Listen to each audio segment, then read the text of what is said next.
আজকে আমি তোমাদের সামনে আরেকটি ভিডিও নিয়ে আসছি। সেটা হলো কাপ্তান নাইটি কিভাবে কাটিং করব ডিটেলস দেখাবো আজকে। আমি এখানে কি করেছি, একসাথে আমি 6টা পিস নিয়ে নিয়েছি। তাও নাইটি ফেব্রিকগুলো একসাথে নিয়েছি। আমার একসাথে কাটিং করতে সুবিধা হয়, এই জন্য আমি একসাথে নিলাম। আমি তো মেশিন দিয়ে কাটিং করব, তাই প্রথমে কি করেছি, নিচের জায়গাগুলো আমি সমান করে নিলাম। যেগুলো বাড়তি জায়গা আছে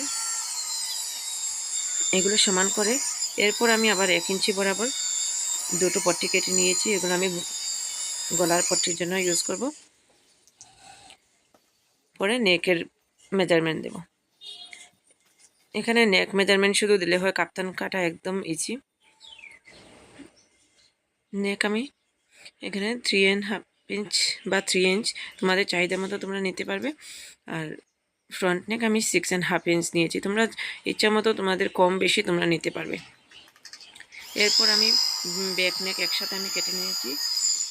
আর ফ্রন্ট নেকটা আমি একসাথে কাটিং করব না, এটা আমি আলাদা আলাদাভাবে কাটিং করতে হবে।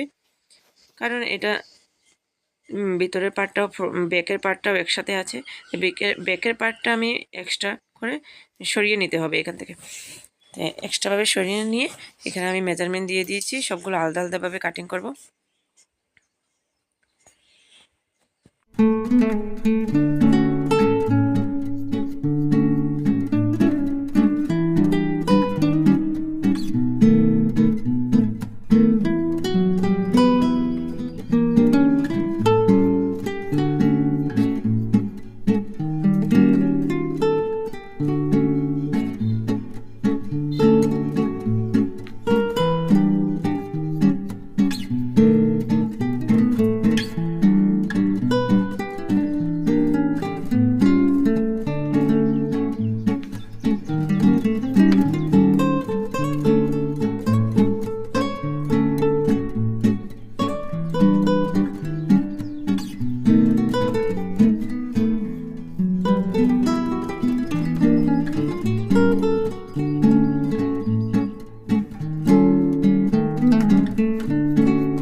এরপর আমি কি করলাম, এখান থেকে উপর থেকে 14 ইঞ্চ মেজারমেন্ট নিয়ে নিয়েছি। এখান থেকে একটা মেজারমেন্ট দিয়ে সবগুলো পিসের উপরে একটা দুটো দুটো দাগ দিয়ে দিয়েছি। এবার এখান থেকে কি করব, ফ্রন্ট পার্টটাই শুধু অল্প অল্প কাটিং করব এখানে ফিতা পরার জন্য।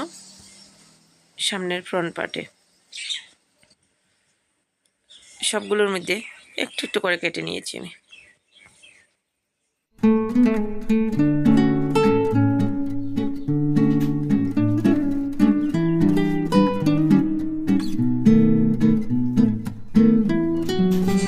এবার সাইডে 8 ইঞ্চিতে একটা মেজারমেন্ট দিয়েছি, আর এটাতে সাইড 4 ইঞ্চিতে একটা মেজারমেন্ট দিয়ে দিয়েছি। এটা স্টিচ করার সময় এইভাবে স্টিচ করতে হবে। এবার কি করেছি, এই যে নেকের যে পট্টিগুলো ছিল এগুলো থেকে আমি ফ্রন্টের যে দড়িটা বড়া হবে এই জায়গাগুলোর জন্য একটা পট্টি কেটে নিয়েছি।